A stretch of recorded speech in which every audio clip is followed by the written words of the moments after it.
Did you ever try to put this cover on a Chinese saw? So basically what you have to do, you have to connect it from the front and then put it in.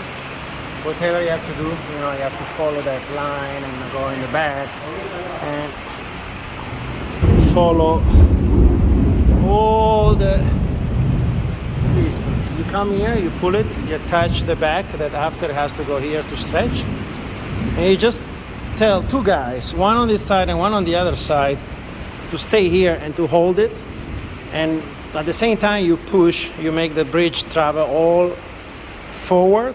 What happened? This guy is gonna stretch, because now he's not stretched. He's gonna stretch to the right tension for this part to reach the hose, because now you see he's not reaching. Okay? But if you do what I've told you, he's gonna stretch and he's gonna reach. Let me show you.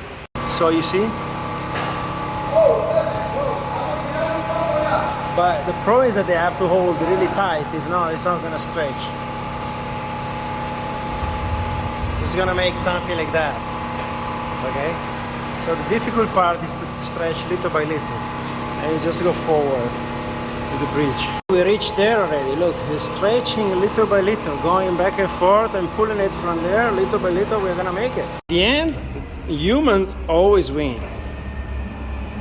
Look at that. It was a battle, but we made it.